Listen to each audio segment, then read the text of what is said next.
êtes vice-président du Parti populaire européen et ministre de l'Agriculture au sein du gouvernement français. Et donc, si on parle de la PAC, de la politique agricole commune, qu'est-ce que ça veut dire pour les citoyens ?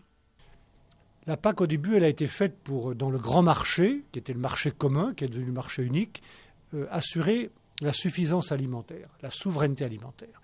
Et pour cela, on a dégagé un budget, on a mis en place des politiques communes.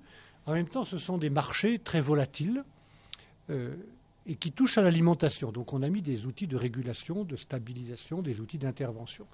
Donc une gouvernance européenne. Et un budget qui représente à peu près, pour ceux qui nous écoutent, 100 € par an et par habitant.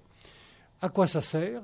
Ça sert à soutenir, à apporter des investissements, je dirais plutôt investissements que des aides, des investissements dans les entreprises agricoles, les exploitations agricoles. Il y a des millions et des millions d'exploitations agricoles partout en Europe pour produire sûr et produire partout.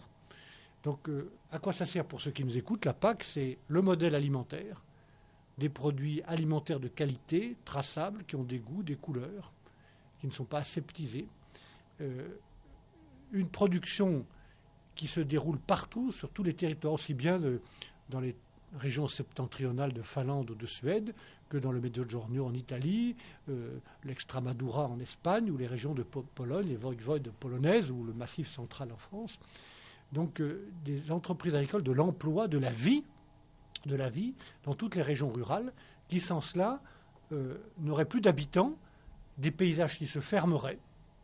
Et moi, je pense que le coût serait beaucoup plus important. Donc un modèle économique, l'agriculture c'est une économie de production, un modèle qui assure une alimentation de qualité et des emplois partout. Et en même temps, une politique qui doit bouger, qui doit évoluer pour prendre en charge les nouvelles exigences sanitaires, on en a parlé, et écologiques. Moi je pense que le nouveau modèle agricole européen doit être un modèle de développement d'agriculture durable qui prenne en compte l'exigence écologique.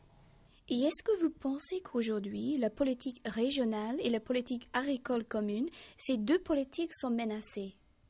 Ces deux politiques, avec la politique agricole dont je suis l'un des ministres, elles sont symboliques d'une certaine idée de l'Europe. L'Europe, c'est un grand marché, unique, avec beaucoup de liberté, mais aussi avec des règles. Mais ce n'est pas seulement un grand marché. C'est aussi une communauté solidaire, avec des politiques communes. J'espère, au-delà de ces deux politiques-là, qu'on en fera d'autres, pour l'énergie, comme l'a proposé le président Barroso, comme le soutient le Parti populaire européen, ou pour la recherche, ou pour l'industrie. Pour répondre à votre question, je pense qu'il faut faire attention, parce qu'il y a toujours, ici et là, des responsables politiques qui pensent que l'Europe doit se résumer à un supermarché. Et dans un supermarché, il n'y a pas besoin de politique régionale, il n'y a pas besoin de politique agricole. On a besoin de gouvernance. On ne peut pas laisser l'alimentation des citoyens, des consommateurs, à la seule loi du marché.